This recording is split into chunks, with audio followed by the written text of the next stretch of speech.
Broadcasting from Baltimore, Maryland, this is 5x3 Radio, where strength is for everyone. I'm your host, Emily Sokolinski, owner of 5x3 Training, a strength and conditioning gym in Baltimore, along with my co-host, Rebecca Fishburne, founder of Cornerstone Strength Maryland. Each week, Rebecca and I will discuss the ins and outs of strength training, why there is a no one-size-fits-all approach, and why strength is so important in our daily lives. Thanks for spending some time with us today. Now, on with the show. Hi, everybody, and welcome back to 5x3 Training. We are here this afternoon, Rebecca and I. Hi, Rebecca. Hello, Emily. It's Wednesday. It's the middle of July. It's so hot. It's hot and humid, but it's not as hot and humid. Actually, you know what? I'm going to turn my fan on right now. Sorry. Oh. I thought I could get away with not having the fan on, but I can't. Yeah. It's humid. It's not as hot, but it's humid enough that like you go outside and your sunglasses fog up. I like it when you're in the car and you got the AC on, and then you open the door and you get outside and your sunglasses just go. You can't see anything. You're just walking into a blinding mist and you realize it's all your glasses. I haven't had to do much with my hair at all because of the humidity. It just kind of like, does its own thing. So before we get talking about our topic for today, I was telling Rebecca, I had a thought on my walk home from the gym this afternoon. And it was something in line with a question that one of my ladies had in regards to getting girls invested in strength training or into strength training. How do you get a female? How do you get a young woman? And I say young, I'm maybe thinking like a teenager, interested in strength training. And some do it in school. Some might have to do it in school. But I had my nieces at the gym on Monday. One's 14, one's 8. They're going to be 9 and 15 in a few months. And the older one wanted to learn how to bench.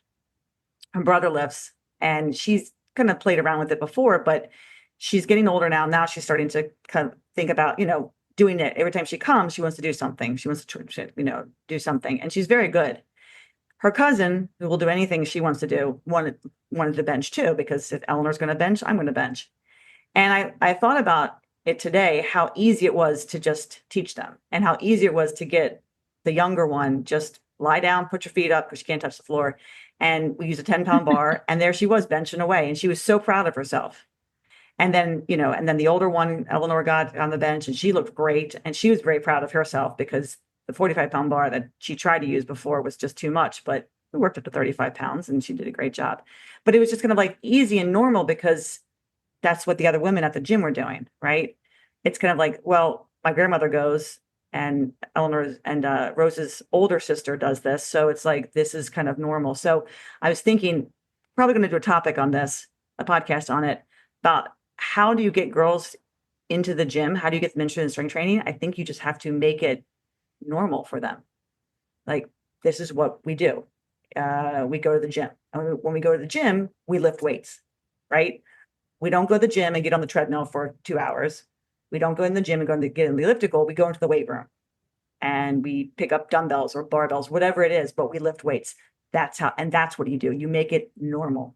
You normalize it. You don't make it a big deal about it. You just kind of say, we're going to the gym, and you walk into the weight room as opposed to heading to the cardio room or maybe taking a group fitness class, which is nothing wrong with that. But if you want to get girls, and I say girls, teenagers, interested in strength training, I think that's the way to do it. It's just like you do it.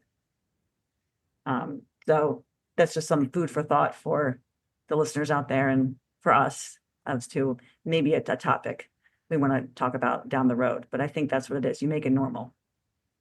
You normalize it. So that's my Wednesday thoughts with Emily. Deep thoughts. Deep thoughts with Emily. Normalize it.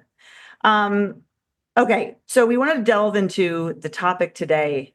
And this one was a Rebecca topic, which I'm so happy and grateful that you sent this to me because I never come up with topics. Because you never come up with topics. No, because it's always like, okay, we're podcasting next week. And then I get a text from Rebecca, topic.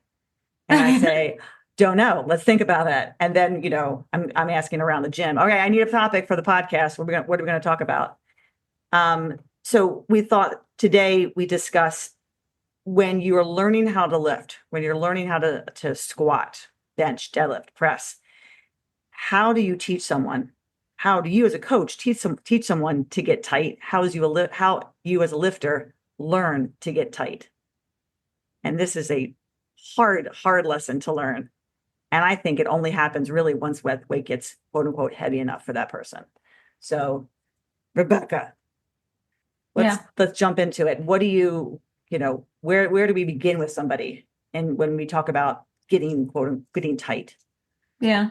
So, I mean, like, I guess the first direction that I give somebody in terms of getting tight, sort of cueing without, when you're just learning any of the lifts, there's so much information coming at you, and the weight isn't that heavy. So, getting tight isn't essential at that Right. point. It's not, but it is something that a lifter needs to learn how to do and needs to practice while the weight is light. So probably the first time that gets introduced at all, it's just as a person is getting ready to do a rep, I'll say, take a big held breath. And kind of, I don't even really get into a whole lot of explanation about what that means. And typically, there's two ways that people will get a big held breath, maybe three ways, right? So there's the people that like stress out and do the shoulder breathing, right? So Right. you get some people that breathe up into their neck and their shoulders rise, and they kind of get a big held breath that way. And then there's people who get sort of like so related, right? Like a long breath where they're sort of elongating themselves, where maybe their ribs are flaring out and they get sort of like hollow and stretched out. Yes. Yes. Right. So you don't want either of those things. And then you get the chipmunk breath Well, yeah. where they take it up into their cheeks, right? And they kind of, I've seen people do that a lot, hold the air up there in their cheeks. You say, take a breath, they go, Big held and they breath. take a big held breath and it's all puff. It's all cheeks. There's nothing Yeah. in their torso. Yeah. And really what you want is like a diaphragmatic breath. Hmm. Um, and then everything kind of through the core, constricting, tightening, pelvic floor, lifting, getting tight, along with those deep core muscles. And, if somebody seems to be getting long and hollow or breathing up into their cheeks or their neck or whatever, then I might get into a little bit more about, okay, really what I want you to do is kind of get tight, like somebody's going to punch you in the Right. stomach, or Right. depending on who you're dealing with, like tickle you, right? Like grandmothers with their grandkids, like little kid tickling them, that kind Hmm. of thing. Hmm. A lot of times it makes more sense. That kind of being tight. A lot of times when somebody's getting started out, even though it's not part of like your typical starting strength LP, a lot of times people that are coming to me also want some aspect of conditioning in there. Hmm. So I'll finish with some sled pushes. And I think when a person is pushing a sled that is reasonably heavy on a crappy piece of turf that doesn't, is sticky Right. turf, there's really no way to move the sled unless you're kind of getting tight, and just in terms of examples, a lot of times, like hypotheticals, a lot of times the examples that we'll give are things like, you're pushing your car up a hill, you're Right. pushing a lawnmower up a hill, that sort of thing. Same Right. thing with a sled push, a heavy sled push. It kind of just automatically happens. And as much as you can get a person to get tight without giving them too much extra stuff to think about is better. So that's sort of usually where I start with a person. How about you? Yeah, I mean, I don't want to give people too much information, like overload them on the first day. So same thing, I'll say, take a big breath. Don't let the air out. Take a big breath. And I won't talk about the breath. I won't talk about that like for the first couple sets. And then maybe I'll say, okay, I mentioned taking a big breath. So what do I mean by that? Diego's got a great uh, drill that he does with people. We do it all the time at the camps where he halfway through the practical portion of the squat, he'll say, okay, we're talking about breathing. Let's go split. Let's go and push something heavy and try to push it over. So he has usually somebody try to push over one of the columns, one of the steel columns in the gym. And they get into a position, like a real split stance position. They're pushing as hard as they can, and he'll like hit their trunk to like make that sound, like I just did. and Thump, thump, thump. thump thump, and you can hear it, and the person can feel it, and they're trying to push this thing over, and it's something that you automatically do, like you said, when you are trying to drive something heavy, up a hill, like pushing a car, you're pushing a heavy sled. I like to say to any of the women who have had children, I'll say, did you have children? Did you have a C-section or did you push them out? They're like, well, I pushed them out. I'm like, okay, well, I've never pushed out a child, but from what I understand, there is a kind of like, deep, deep, Yeah, except push. that is pushing down onto the pelvic floor, which Right. is not what you want. No, but what I'm getting is it's not skinny, it's not make yourself thin, it's not make Hmm. yourself, it's not put the air in like you would with a Pilates class, Hmm. right? It's kind of like that 360 breath. I said, I want you to fill the entire trunk area, and I'll go shoulders and hips. So I want you to think of, filling the air down here, not Yeah. pushing, not pushing down really hard, but trying to, and I'll get into this much later on with people, but teaching them what bracing feels like. I often like will put my hands on my stomach and like up by my rib cage and kind of like lock down and tell them it's like a standing crunch. Mm. And people think, oh, crunch. I was like, I used to do a crunch on the floor. Yeah. I said, well, think about doing a standing crunch and holding that crunch. Right. So eventually I might use words like ribs to abs. I'll say that a lot. Ribs to abs, ribs to abs. Mm. Yeah, I And usually say like lock your ribs down. yeah, and that gives people an image, but that's down the road. That Yeah. maybe a couple sessions into their training. In the beginning, yes, I just want them to make sure that they understand that they're not breathing, that they're trying to be very, very still. They're trying to create a very rigid frame for that bar, for that weight that's pushing out, right? They can't be loose. They have to be tight. Where does the tightness come from? It comes from their their their diaphragm. They're thinking about closing the glottis and then kind of locking everything down in the belly.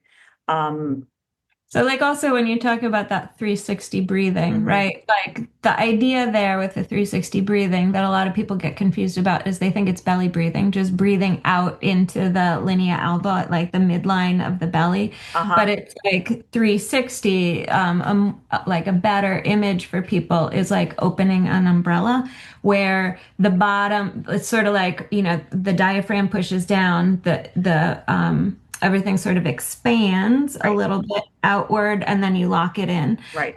So the breath kind of expands, like the ribs are going to expand a little bit outward. And this is all sort of theoretical, right? There's not going to be a whole huge lot of movement through the rib cage. But like the other way I kind of demonstrate. I mean, like you can see me doing this with my Right. hands, kind of like rib cage expands. So Yes. like fingers templed together, palms coming out, elbows coming out. But the other, then you end up with an image of like a pyramid, Hmm. right? And that's sort of something else I'll talk to people about. Like you're trying to make yourself wide and sturdy as opposed to flipping that over and making yourself tall and Right. skinny. Right. So, you get that big breath and then you lock everything down around it, all of Right. the core, ab, rib, all Right. ribs and Right. all of that stuff locked down around that big held breath. I like that. Yeah. Yeah, he used to say hollow bunny versus like a Yes. solid bunny. Yes. Like, yeah, the hollow bunny. I used Yeah, to say the like chocolate it, bunny. Would you rather have a hollow chocolate bunny for Easter, or would you rather a solid chocolate bunny for Easter? And of course, a solid is more chocolate. yeah. It's better. Right. And the hollow one just breaks apart completely. You just can like throw it down and it shatters.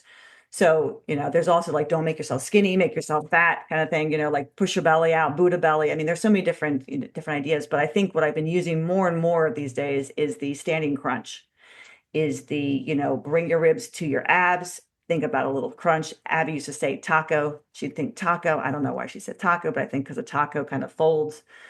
So, you know, images like that where you can kind of visually see, or I can do it. I'm doing it now as I'm talking to you. I'm bracing. You don't necessarily have to hold your air to And do your to, to cheeks do that. still You can chunk. still, yeah.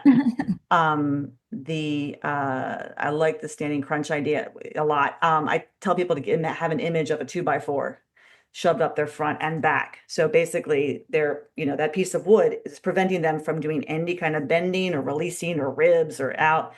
So when they squat, they have to maintain that position with the 2x4, meaning they can't flex their spine, they can't extend their spine too much, meaning overextension, meaning letting the ribs flare out or rounding their back, right? The spine is in the joint.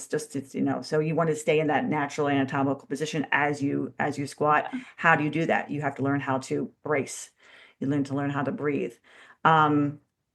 I don't use all, I don't, the squat's the only one where I really emphasize that kind of breathing. We talk a lot about it. The press and the bench and the deadlift, I don't do a lot of extra talking about breathing there, except for, with the bench, when you do breathe, and not letting all your air out and keeping some of your air in. I get that balloon image. And the press, I say, is very individual. And we talk about the different ways where, where you can let the air out if you need to. And the deadlift, I don't even talk about breathing in the deadlift. Oh, I talk about breathing You on know? deadlift a lot because a lot of times I'll have people who they get to the top and then they're like, okay, so I'm finished now, right? And they'll Oh, start if it's talking. I'm that, like, yeah. quit letting your air out. Stop talking. Like a lot of times, like where people exhale, right? On squat or deadlift or whatever. Yeah. Like a lot of times, somebody who's brand new, maybe they get tight. Like if we're sticking with the squat example for a little bit longer about just to talk about the Mm-hmm. exhale, Mm-hmm. on the squat, maybe they get tight before the rep and then they're coming up out of the hole Mm-hmm. and they might like, or exhale. Similarly with deadlift, they might get to the top or exhale on the way down. And I always talk to them too, like when I say a big held breath, right? Um, you know, you don't want to let your air out because, the little bubble of gas that you've got inside of you that you're bracing against, well, now you're collapsing that. Right. And I usually visually overemphasize the way somebody just like talks all of the air out of their Uh-huh. system and Uh-huh. then collapses into like shrimp back. Yes. And so, you got to hold the air until you are finished the rep. So you don't exhale until you get back to that standing position in the squat. No flexion in the hip, no flexion in the knee. You're back up to that start position.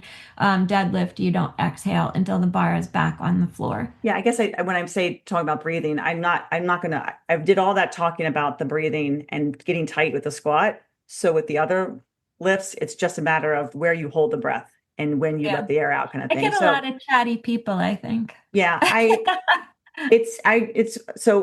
just set my mantra across the board is I tell people when you're, when the bar is moving, you're not breathing. Yeah. I just say that. I say when the bar is moving, you're not breathing, which means when it's coming down and touches your chest on the bench, the bar is moving. And when it goes back up, it's still moving. It doesn't, you can't let your air out until those arms are locked out. The deadlift, I encourage people to not let their air out at the top. I've got some people who still do that, but they've learned to get a breath and Mhm. then lower it down. Yeah, I have had two people that had like just like really low blood pressure. Hmm. Hmm.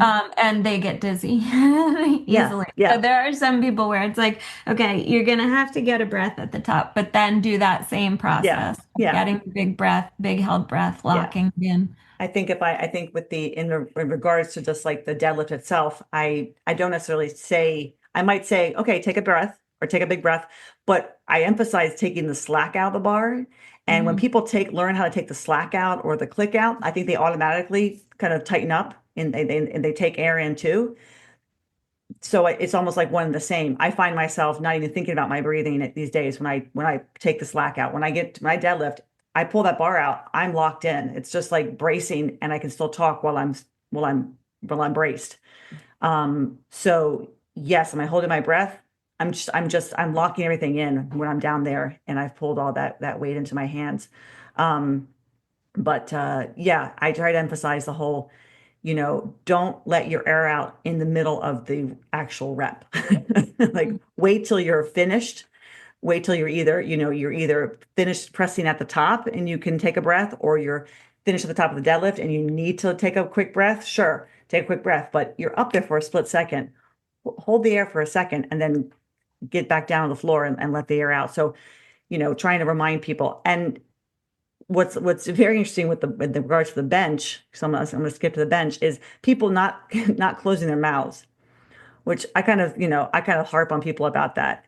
On bench in particular? I want people to close their mouths when they breathe, because no one can see me, but they'll bench like with their mouth like wide open On bench, not on any of the other lifts? on bench. It's like, That's and funny. I'm like, close your mouth.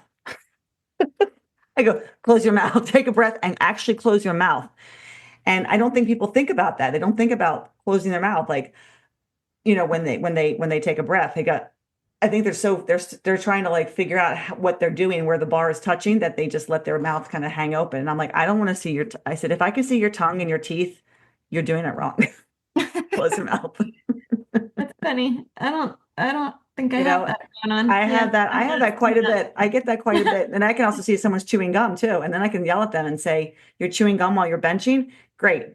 You you let that gum also start choking on that. That's on you. And I'm not getting the AED. You're gonna have Yeah. to, you're on your own, right? And I'm like, I don't want to, I turn into like fifth grade teacher, like spit the gum out.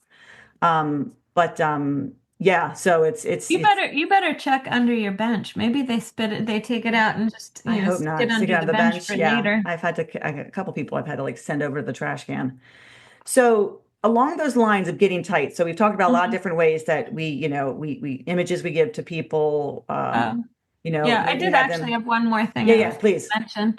Like, as far as squat goes, like the sort of progression of how Yes, we'll teach people to get tight, right? yes. Like the big held breath, then the idea of like locking ribs down, or the diaphragmatic breath and abs tight, like you're pushing something heavy or whatever. Sort of the last piece that I introduce for people with squat in Mm-hmm. particular Mm-hmm. is getting tight in terms of like upper back, like how you Yes. pull the bar Well, I was into going your to go into that. and That's you what I want get to go that into. Superman chest, Yeah. right? So you can't really bench without the Superman chest. Right. But when people start to figure out, oh yeah, that's actually also part of how I get tight when I squat. And then that also kind of translates to, the back extension lockdown with deadlift. That's when things start clicking a little Yes. bit more in terms of all of the ways that you're getting tight So that's, with yeah. squat. And that's why I think I wanted to kind of jump into it. And you Oh, okay. exactly, you said that about about setup. So going from like, okay, this is how you get tight when you're under the bar, but really it's that setup. Like, how can we help people understand how to be tight from the very beginning when they get under the bar? And that's very tricky, because people just want to grab the bar and then just kind of step underneath of it, right? So learning how to kind of wedge yourself, as I like to call it, Mm-hmm. like wedge Yeah. yourself under the bar, right? And one of my ladies she learned this actually from reading K-Star's book, Kelly Starrett's book, Supple Leopard. He talks about wedging. So somehow she read that section and it clicked with her. So the next time she was at the gym, I watched her do it. And I was like, oh my God, your bar placement looks fantastic. What'd you do? She's like, oh, I figured out how to wedge myself under the bar. So she did that on her own. But for a lot of people, I find, and I kind of wanted to do a video on this, of like, what does it mean to wedge yourself under the bar? And I say it's an imagining that there's a wall in front of you and you can't walk through that wall. So when you get on the bar, like you're basically stuck. Like you can only move so much. So you're having to push yourself against that bar so hard that the bar starts to pop out of the rack. And I tell people, if the Yeah. bar is popping out of the rack, when you get underneath of it, that's how tight you are. Like you're super, super tight. You basically have positioned yourself in such a way that you are pushing so hard against the bar starts to pop out. And that's because there's that imaginary wall in front of you that you can't go through. So you have to literally like almost, it's like getting, trying to get through a tiny, tiny hole and squeeze yourself through. Um, People do that when they see me do it, and I demonstrate, or they try it, all of a sudden it starts to click. And I think when that clicks, then the tight got to get tight once you get out of the rack, somehow begins to make sense. Because if that bar is like all over your back and rolling around, how do you get tight when you can literally feel that bar kind of moving around? Whereas if it's stuck there, Mm-hmm. now the back is literally holding that bar up. So if like, even if I were like to let go of my fingers, I could still like keep that bar where it is because the back is super, super engaged. It's not a very comfortable feeling. And that's when people understand the tightness too, is when it becomes very uncomfortable to be in that position. Not painful, but uncomfortable, right? So I tell people, you're going to have to learn to be comfortable getting uncomfortable. Well, it's like, yeah, it's the idea that even though you haven't started the rep, there's some degree of work happening. Yes, You're trapping the bar on your back or you've squeezed the slack out, right? It's yes, not like I'm just standing here with the bar resting on me. exactly. Exactly.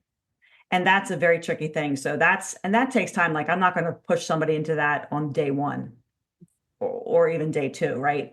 But as that weight starts to Probably kind of, doesn't even make sense at it that point. doesn't, you can't. Their first experience with a barbell. They're thinking about so many other things. Like that's just, but down the road, it becomes essential, right? Because now that bar is heavy enough where it's rolling around. So I'm going to try to, see if I can make them be a little bit more intentional. And that is really the key too. I've been using these words a lot, intentional and deliberate with how you get set up for your lift, whether it's a squat, the press, the bench, doesn't matter, but being very intentional and deliberate with your setup. And that helps you learn how to get tight too, right? Because if you're very deliberate and you're intentional about where your hands go, where your feet go, where the bar is on your back or where the hands are, held in the press, all of a sudden everything starts to kind of click, starts to fall into place. So if I'm holding the bar in my hands for a press and I've got my elbows behind me and the bar is kind of like, hanging in my hands and sitting on my chest, I'm not tight. The bar is just kind of, I'm just holding the bar, like, waiting for, Godot or something like that. But if I literally hold the bar, so if I bring my elbows forward and all of a sudden now the bar is underneath my chin and I've got this, this a lot of shoulder and upper back work happening. Now I'm being a little bit more intentional. Now it's like, oh, now I can feel how where I can get tight, where my armpits are, what my lats are doing. I can't tell that when the bar is hanging down here by my chest and I'm just kind of holding on to it. But if I'm thinking of how my back and shoulders are helping me to hold on to it, that's a different feeling. That's going to allow me now to think more about what tightness should feel like. What does it mean to get tight? What does it mean to hold this bar with my back and shoulders as opposed to just letting it sit in my hands? So it's kind of teaching people that step-by-step approach to the lift and where everything has to be in position will eventually help them understand tightness a little bit, more and more. Because it doesn't come on day one or even on day 10. I think it comes like day 20, maybe it comes like a month into it, a month and a half into it, where things start to really, really click, you know. And I wish I always say to people, I wish I could get into your body and like step into your body and make you and have you feel what I feel, because then it'll click even faster, but I can't do that. So all I can do is touch you and move your elbows and give you ideas and give you, images, of what it should feel like. But most of the time when people start feeling like they really feel uncomfortable, I'm like, now you're getting it. Okay. Now you're tight. Yeah. Yeah, that's some work. Yeah. And like there's the getting tight between each rep Mm-hmm. that a lot of times a new lifter needs to be reminded Yeah. of. Yeah. There's this idea of like, okay, well, I just want to get this set over with. Like learning how getting tight feels makes sense when the bar starts to get heavy. But there's 100%. also this thought process that happens for some lifters where it's like, it's heavy, I want to get this set over with, Mm-hmm. which is the opposite. Right. The opposite of getting tight. If you're rushing through it, if you're not taking the time with your setup, then you're not, taking that opportunity to get tight. The bar is going to feel a lot heavier. Um, so getting tight when the bar is still in the rack at the beginning of the set, and then taking time in between each rep, not rushing through, and getting tight before each rep, um, especially reps 4 and 5. Yes. Yeah, I make people slow down a lot. I'll tell them like if I'll watch like a set and I'll say, okay, by 4 and 5, you started to, you're starting to get high. Let's say they're squatting high or something starts to slow down. I said, you're rushing those last 2 reps. You can take longer, at least in the squat, right? You can take longer. You can stand there and you can breathe for a couple seconds more and then, get set before you go, because by that point you're getting tired. You're getting loose. 1 to 3 is easy to hold. It's easy to keep the tension. By 4 and 5, it's starting to get hard, right? You have to really be a lot more mindful and intentional about, your setup. Which is often why why we might switch people over to triples, right? For the ladies, because it's really hard to stay tight through a set of 5 versus a set of 3. In the beginning, sets of 5 are easy. Eventually, you can literally see it. You can see them breaking down by rep 4 and then by rep 5. And it's not because they can't finish, that they can't handle that weight. They can handle that weight just fine, but only for 3 reps. It's harder to keep that tension through set 4 and 5. And it never surprises me, like when a woman gets to like a weight that is really heavy, where all of a sudden we shift from 5s to 3s, and then I can keep going from there with that weight, or with the adding weight, because they can do 3, but they can't do 5. Now they probably could do 5 after a couple sessions, but I'm like, we're in the 3s train now. Let's just keep riding this as long as we can, because mentally it's easier to do 3 than it is to do 5. But that's how they learn how to get tight too, because they can feel it for the first couple, but it's just really hard to maintain that for like the 4th and the 5th rep. So something starts to break down, which is why it's interesting that CrossFit does like so many reps. Yeah. Because just a set of 5 can put somebody on the, under the bar. But yeah, it's the central nervous system just can't hack it. It's about, they're trying to figure out, how do I maintain all this position, and the brain just kind of overloads. The bench and the squat I like to really use as a good 2 lifts that work together. You think, well, how is that? Because if you can learn to get tight on the bench, right? If you can really learn how to use your back well, and understand that there's energy going in 2 different directions. The bar is going to the ceiling and your back is going into the bench. Well, take that bar now and put it on your back for the squat and squeeze, and it's that same exact feeling of like, now you're pushing against the bar versus pushing against the bench. And I had Susie Gary, Matt Gary's wife, when she was helping me when I was going down to her place when she was still here in Maryland. I remember Susie saying that to me. I said, how do I help somebody learn how to get tight on the bench? And she said, teach them how to squat. And I was like, what? And it was because of that position, that kind of back pinching position, creating that little shell for the bar on your back. Well, what do we say in the bench? Pinch my shoulder blades between your fingers. Like pushing into the bench, keeping your chest up, pushing away from the bar, pushing away from the bar, and the bench means pushing into the bench with your back. Pushing the bar away from your squat means, staying with the bar as you're coming out of the squat. So it's when I say to people, when you figure that out on the bench, it's going to be a lot easier on the squat, and vice versa.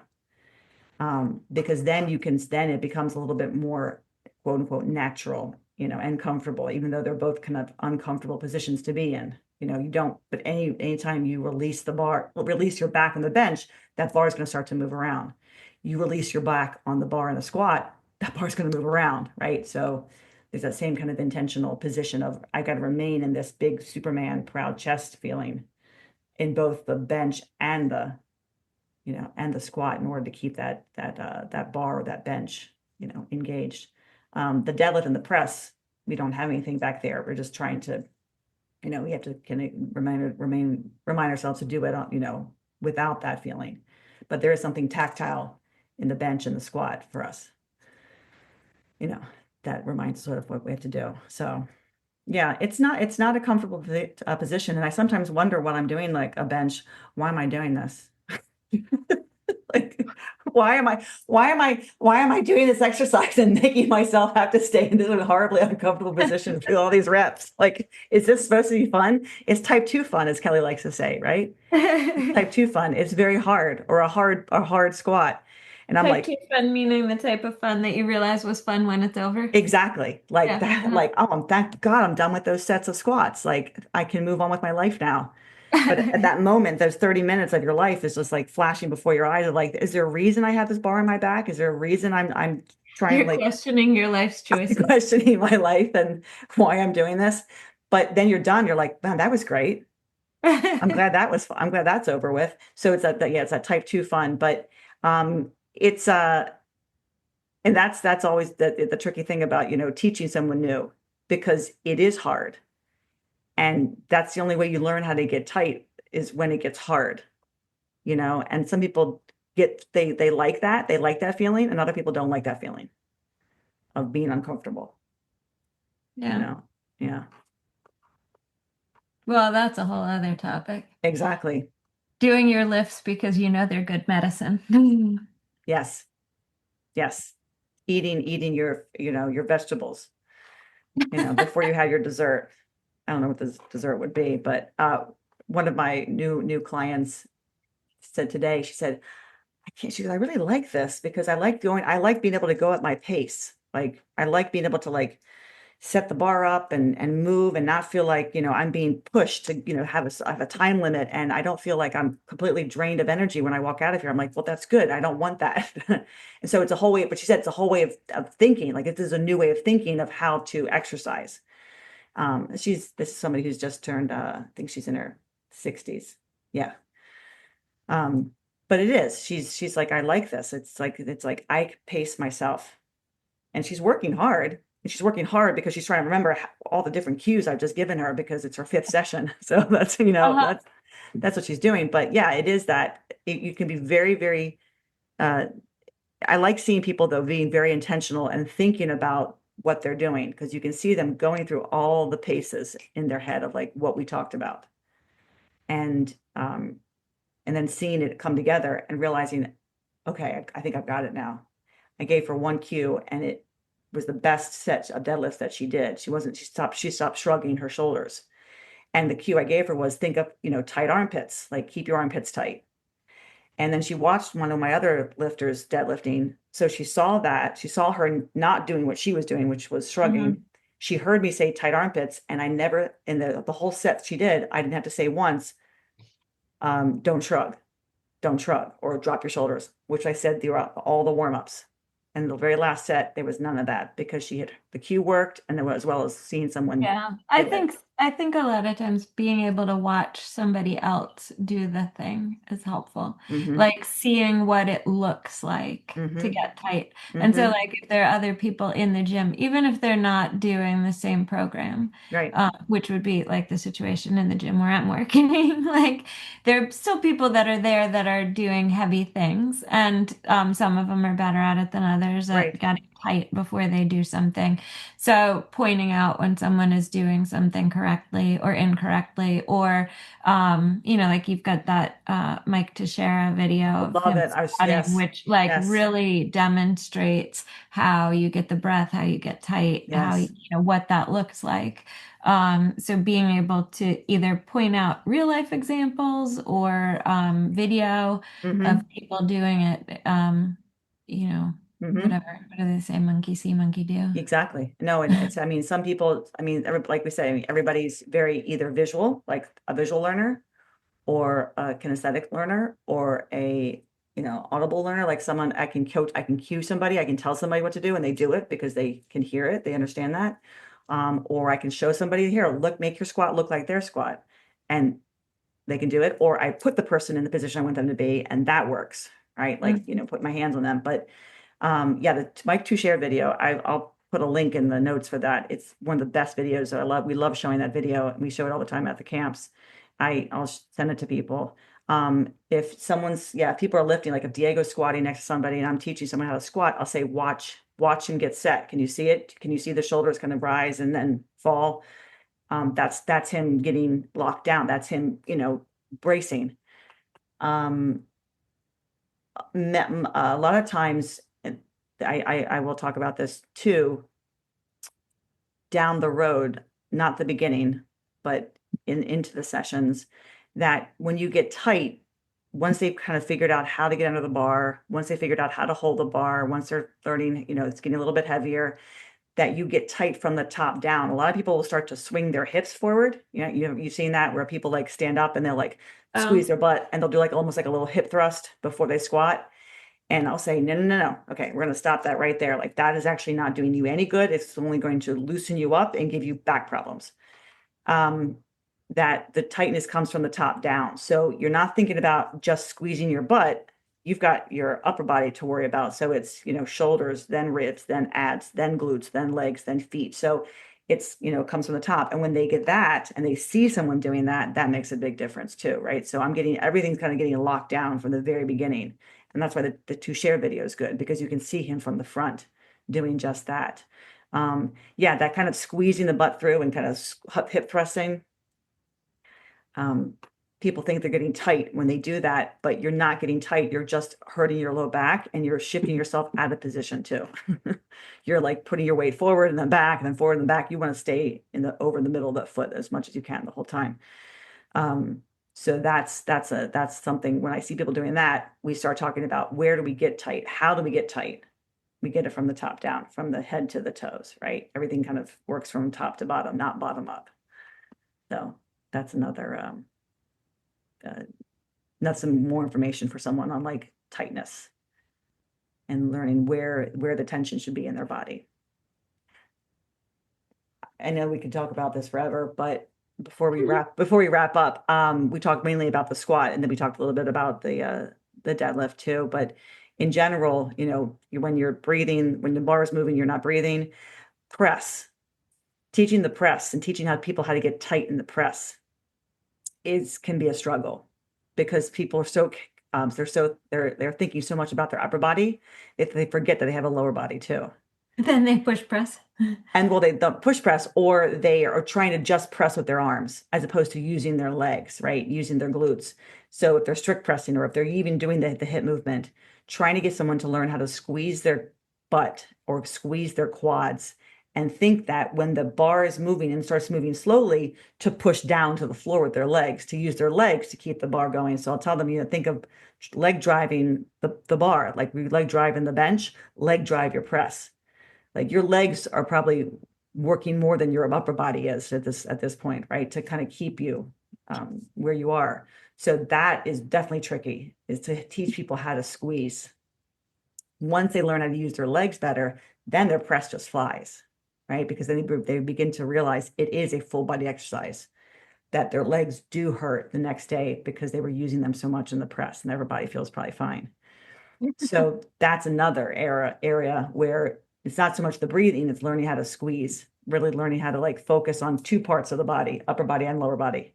But you have to focus on them at the same time. Well, and I think similarly for some people, that same concept of using legs when you're benching. Yes. Like sometimes people, they're working with a heavy bench and I don't know, I've seen people, and of course, it's in a commercial gym, where either, not because they're small, like you're describing your niece or whatever, who just Right. pop, and not because they're trying to like recover from An a injury. lumbar Yes. thing, but just popping their feet up on the bench anyway, because that's the way they think they're supposed to bench. So Right. completely eliminating Right. that advantage of using any sort of leg Right. drive.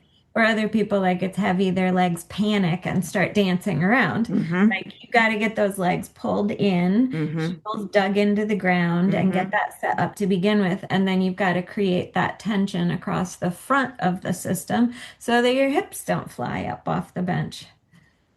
Yeah. So it's, yeah. Yeah. Yeah. So tightness, I mean, what we're saying is like tightness is not just your breathing. I mean, tightness is just leaning up to control your body in general. Like learn where to keep tension, and where you place your feet in the bench matters, right? Where you place your feet in the press matters. Wide stance is better than a narrow stance. You can't really get that tight with a narrow stance. You want to take your squat stance. With your bench, some people prefer a narrow stance. Some people can get their legs really underneath the bench, which is great. Others need a wider stance, but wherever that position is, it needs to be close to you. It needs to be close to the body, so you do feel that tension in the front of the hips, as Rebecca, as you were saying. So there's that. There's just this idea of like tension all around. You know, I was working with an older gentleman back at the old gym who was a golfer. He was an ENT. He played golf. I remember him benching and holding the bar like he was holding tissue paper.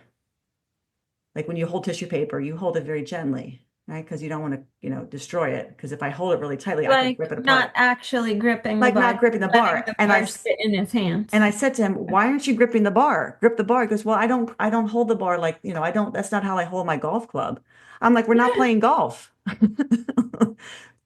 Grip the bar. So people have to separate themselves, like what they do in their sport, let's say golf, tennis, if they're a dancer, we're not doing that. We're not playing your sport. We're trying to get strong. So in here, you need to hold that bar your life depends on it. You need to keep your focus there. You need to bend over when you squat. I don't care that you, as a dancer, you're upright. This is not, we're not doing a plie. So, you have to separate yourself from that activity and focus on we are training, and there is a technique and there's intention and there is a deliberateness with what we do here. And we have to learn that along with how to load the bar, how to stand, all that good stuff. So yeah, remember that. I'm like, what are you doing? Oh, well, this is how I hold the golf club. We're not golfing. We're benching. If there's a difference. So, yeah, tension, tightness, always a topic to talk about because it's one that really, I don't think lifters really get that even a year into their training. Some people are still working on figuring out where to get tight, especially in the bench. I think that's probably one of the hardest things is the leg drive, trying to figure out how do I drive with these legs with this bench in the way. Because it's a lot easier in the press. Any other comments from you? I think that kind of wraps up a lot about what we've said. Yeah. We've definitely talked about this topic before. It's been a while, but it's something that comes around and is always a good reminder of like, what does it mean to create tension in the body? How do we do it? And these are some images and some ideas that we've come up with, and having a coach to help you is obviously beneficial if you're struggling with your own lifts. Maybe hopefully what we've provided you with today might make something kind of click in your next training. So give us a shout out. Email me at emily@5by3.com if you've got questions or comments. So you can always reach out to Rebecca at cornerstonestrengthmaryland@gmail.com. We're both happy to answer any questions you had. We had a really nice email from one of our listeners telling us about the podcast we did on priorities, and that it was just at the right time for him because he's been struggling with some injuries here and there. So he's having to redo his goals and his mindset of like, I'm lifting to be strong. I'm lifting to maintain my health. I'm lifting to maintain my, who I am, and just kind of as a healthy individual, as opposed to hitting PRs all the time. So it's a different mindset for him as far as like priorities go. And I don't know if I talked about this, but one of my new clients who wanted to do 3 times a week, and I had talked about maybe backing it down to twice a week, and he's like, I think I could do 3 times a week. Yeah, we did it for 1 week, and then he said, I think you were right. What you were saying sounds good. I think you were right. I think twice a week is best because I'm really tired, and I'm like, I kind of said that, but I want to let you, I want to let you try it out. It was even if it was light, even though we did a light day, it was still too much. And we're into a nice rhythm now with his schedule, and he has a busy schedule. So, better to commit to twice a week and be able to recover from those sessions than try to commit to 3 times. And now you're back to where you were before. So, but it was really nice to hear from our listener about the Priorities podcast. So we're wrapping up there for today. We will be back in a couple weeks talking about, I think we're going to talk about like objective versus, what was the other topic that we wanted to discuss about? Objective versus subjective measurements. Objective measurements versus subjective. I think we've talked about this before. Again, good topic to come back around to, really in this, when life kind of throws, curveballs at you, and, how do you measure your success? That's kind of like the thing is like, how do you have to like kind of sometimes not think all about numbers? Like, is it just about the numbers, or is there another way to measure, whether you've been successful in the gym? So we'll be back to discuss more about that. Have a great rest of your week. And we'll be back with some more 5x3 radio in a couple weeks. Thanks, Rebecca. Thank you, Emily. Thanks, everybody. Have a great week. We'll talk to you soon. Bye. Take care. Bye-bye. letterx3.com. You can also find us on Facebook and Instagram. To learn more about Rebecca, please visit her website, cornerstonestrengthmaryland.com. Thanks for listening and have a great week.